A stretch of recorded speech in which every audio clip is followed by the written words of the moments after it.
எஜமானன் நீங்க தானே, என் எஜமானன் நீங்க தானே, எஜமானன் நீங்க தானே, என் எஜமானன் நீங்க தானே.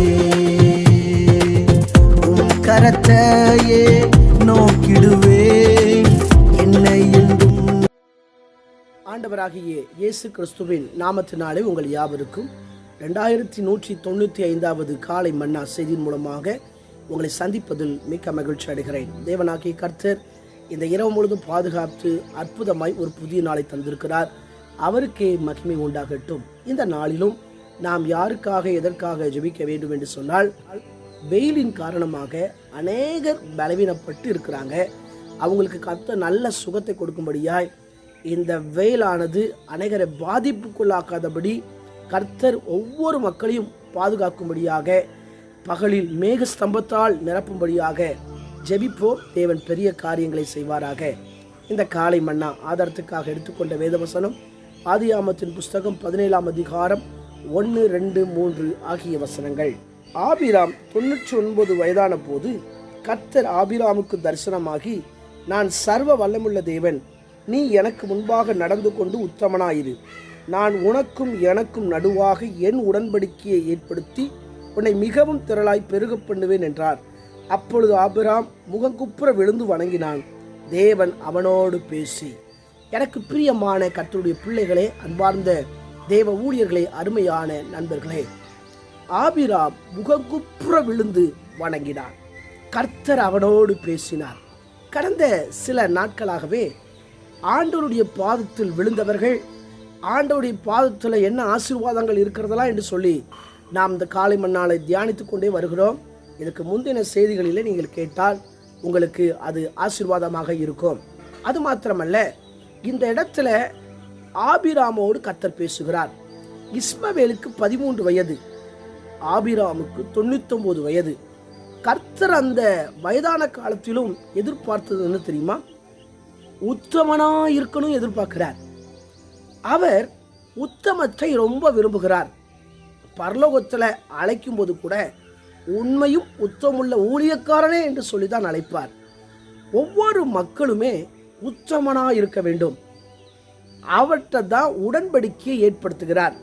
நான் உன்னை மிகவும் பெருக பண்ணுவேன் அப்படிலாம் ஆபிராமுக்கு சொல்கிறார். ஆபிராம் இந்த வார்த்தை கேட்ட பொழுதுதான், தரிசனத்தை பார்த்த போதுதான் முகங்குப்புற விழுகிறார். அதுக்கு அப்புறம் தான் கர்த்தர் இன்னும் மேலான காரியங்களை பேசுகிறார். நான் உன்னை திரளான ஜாதிகளுக்கு தகப்பனாய் மாற்றுவேன், உன் அடுத்த தலைமுறையை நான் ஆசீர்வதிப்பேன். அப்பொழுது அவனுக்கு குழந்தை பாக்கியம் இல்லாத சூழ்நிலை. அந்த வார்த்தையை கேட்ட பொழுது, தரிசனத்தை கேட்ட பொழுது முகங்குப்புற விழுகிறான். இது நடக்குமா நடக்காதா அப்படிலாம் சொல்லி அவன் யோசிக்கல. அதான் சொல்லிட்டாரு, நான் சர்வ வல்லமுள்ள தேவன். அப்படி என்றால் என்ன? என்னால் எல்லாம் செய்ய முடியும். ஆகவே தான் நேற்று கர்த்தனோடு பேசினார். என்னாலே செய்ய முடியாத அதிசயமான காரியம் ஒன்று உண்டோ? அவரால் தான் எல்லாம் ஆகும்.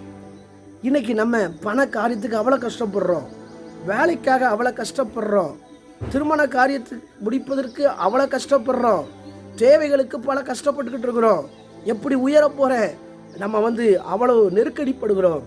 ஆனால் அவருக்கு முன்பதாக நாம் பணிந்தால், அவருக்கு முன்பதாக விழுந்தால், அவருடைய பாதத்தில் அமர்ந்து ஜெபித்தால் கர்த்தர் நிச்சயமாய் நம்மை உயர்த்துவார். நம்ம எப்பெல்லாம் அவர் சமூகத்துக்கு போகிறோமோ அப்பெல்லாம் அற்புதம் நடக்கணும்னு சொல்லி எதிர்பார்க்குறோம். ஆண்டவருடைய சித்தத்தின்படி தான் நம்முடைய வாழ்க்கையில் அற்புதங்கள் நடக்கும். ஆபிராமுடைய வாழ்க்கையில் எல்லா நாளும் தினந்தோறும் அற்புதம் நடக்கலை. அவனுக்கு எப்போ அற்புதம் நடக்கணும்னு சொல்லி அவருக்கு தேவைன்னு சொல்லி தெரியும். அப்போ தான் அற்புதம் நடந்துச்சு. அதே போல தான் நம்முடைய வாழ்க்கையில் எப்போ அற்புதம் செய்யணும்னு சொல்லி அவருக்கு தெரியும். அப்போ தான் கர்த்தர் நம்முடைய வாழ்க்கையில் அற்புதங்களை செய்வார். உங்கள் வாழ்க்கையில், உங்கள் குடும்ப வாழ்க்கையில் நீங்கள் போய்கொண்டிருக்கிற சூழ்நிலை கஷ்டமாக இருக்கலாம். ஆனால் கர்த்தருக்கு முன்பதாக விழுந்து அவர் வார்த்தைக்கு கீழ்ப்படிந்து நாம் இருப்போம் என்று சொன்னால் நிச்சயமாய் கர்த்தர் நம்மை ஆசீர்வதித்து உயர்த்துவார். நம்மையும் பலருக்கு ஆசீர்வாதமாக வைப்பார். கண்களை மூடி ஜெபிப்போம். எங்களை நேசிக்கிற நல்ல தகப்பனே, நீர் பேசின உன்னதமான வார்த்தைக்கு ஸ்தோத்திரம். ஒவ்வொருவரோடு கூட கர்த்தர் இடைப்பட்டு கொண்டு இருக்கிறேன். அதற்காக நன்றி. இவர்களையும் பெருக செய்வீராக, இவர்களையும் பழுக செய்வீராக, இவர்களையும் ஆசீர்வாதமாய் வைப்பிறேன் ஜெபிக்கிறேன். பிறந்த நாள் திருமண நாளை நினைவு கூர்கிற ஒவ்வொருவரையும் ஆசீர்வதிங்க. அவங்க வாழ்க்கையில அநேக அற்புத அடையாளங்கள் ஏற்ற காலத்தில் நடக்கட்டும் என்று ஜெபிக்கிறேன். இந்த நாள் முழுது கர்த்தருடைய கரம் கூட இருந்து ஆளுகை செய்யட்டும். இயேசுவின் மூலம் ஜெபக்கேளும் ஜீவனுள்ள நல்ல பிதாவே, ஆமென். ஆண்டு சுத்தமானால் மீண்டும் நாளை காலை புதிய காரியமாக நான் செய்தியுடைய சந்திக்கிறேன். அதுவரை தேவ கிருபை தாங்குவதாக. மாரநாதா, இயேசு வருகிறார். ஆயத்தமாவோம், அனைவரை ஆயத்தப்படுத்துவோம். ஆமென். அல்லேலூயா. Praise the Lord.